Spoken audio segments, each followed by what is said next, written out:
de Geneviève Vigne, aimer ce cœur souffrant, suite.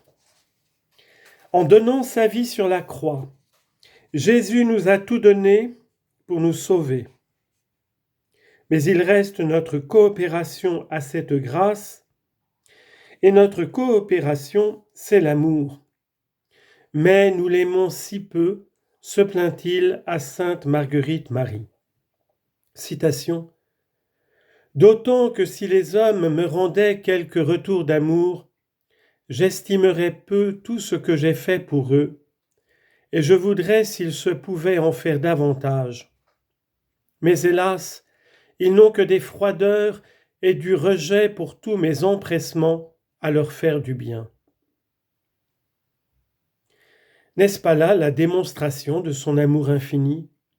N'entendons-nous pas le cri d'amour d'un cœur brûlant passionné pour les hommes qui a dit à sainte Marguerite, Marie, « Si je le pouvais, j'en ferais bien davantage, tous mes empressements à leur faire du bien. »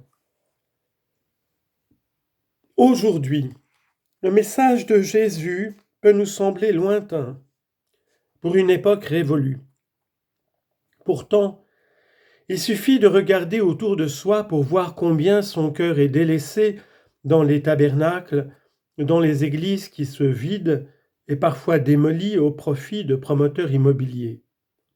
Dieu, son amour, son saint sacrifice, son sacré cœur, semblent bien loin des préoccupations de la majorité de nos contemporains, et quand cela intéresse encore certains croyants, c'est bien trop souvent à sens unique.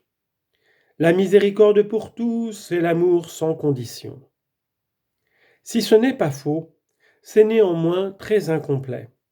Car plus on expérimente l'amour du cœur de Jésus, plus on prend conscience de notre faiblesse et de nos péchés, et plus nous voulons correspondre à l'amour de Dieu pour nous. C'est le propre de tout amour véritable et désintéressé, rendre amour pour amour. Être aimé sans désirer aimer en retour, c'est se comporter en enfant capricieux et gâté. Et surtout, ce n'est pas aimer en vérité. Quand on aime quelqu'un, on veut partager, échanger, on veut célébrer l'amour, on veut vivre en adéquation avec l'autre, on veut lui faire du bien et l'honorer, on veut le consoler quand il est dans la peine, on veut réparer l'offense qui lui est faite, on veut se conformer à lui par mimétisme au point de n'être plus qu'un avec lui. C'est tout cela, aimer. Tous les amoureux le savent bien. Cela n'a rien à voir avec un amour égocentrique qui attend, espère tout de l'autre, sans jamais ne rien rendre en retour. L'amour de Dieu pour nous n'est pas différent, sinon qu'en taille. Citation de l'Épître aux Éphésiens, « Afin qu'étant enracinés et fondés dans l'amour, vous puissiez comprendre avec tous les saints quelle est la largeur, la longueur, la profondeur et la hauteur, et connaître l'amour du Christ qui surpasse toute connaissance, en sorte que vous soyez remplis jusqu'à toute la plénitude de Dieu. » Éphésiens chapitre 3, versets 17 à 19. Il faut donc être enraciné et fondé dans l'amour pour le comprendre, et c'est justement ce que Jésus attend de nous. Que nous nous enracinions en lui, que nous ne fassions qu'un avec l'arbre de vie.